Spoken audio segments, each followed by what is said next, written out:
ابھی عمر 14 برس کی نہیں ہوئی فتویٰ لکھنے لگ گئے۔ ہمارے ہاں 14 برس کے عمر میں اکثر کو قرآن شریف صحیح نہیں پڑھنا آتا ہوگا، فتویٰ اتنا پڑھ لیا۔ استاد پہلے والد صاحب ہیں، کسی کالج میں، اسکول میں، یونیورسٹی میں نہیں گئے، وہیں سیکھا، جمع تفریق وہ بھی سیکھ لیے، سب کچھ۔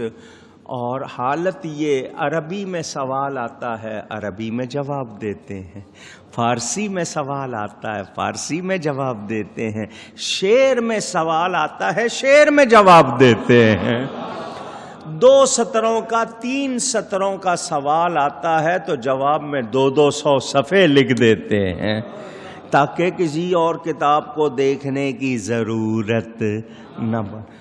اور جب نبی کی بات آ جائے، کسی نے پوچھ لیا کیا نبی کو یہ لقب دے سکتے ہیں، یہ دے سکتے ہیں، اس نے صرف اتنا ہی پوچھا اور حضرت نے پورا دریا بہا دیے۔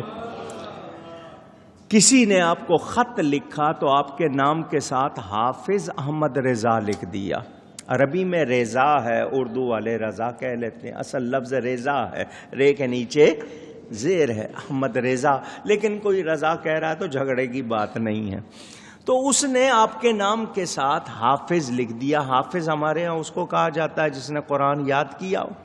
اب 2 باتیں تھیں، اعلیٰ حضرت جواب لکھتے کہ تو نے مجھے حافظ لکھ دیا ہے، میں نے قرآن شریف یاد نہیں کیا ہوا تو آئندہ نہ لکھنا۔ ایک تو یہ تھا، فرمایا اس نے لکھ دیا ہے کیوں نہ یاد کر لوں، جب لکھ دیا ہے تو کیوں نہ یاد کر لوں۔ 1 مہینے میں قرآن کریم یاد کر لیا، روز 1 پارہ یاد کر لیتے ہیں۔ 1 مرتبہ کوئی کتاب دیکھ لی، دوبارہ دیکھنے کی ضرورت نہیں، اس کی عبارتیں یاد ہیں، لکھنے بیٹھے لکھتے چلے جا رہے۔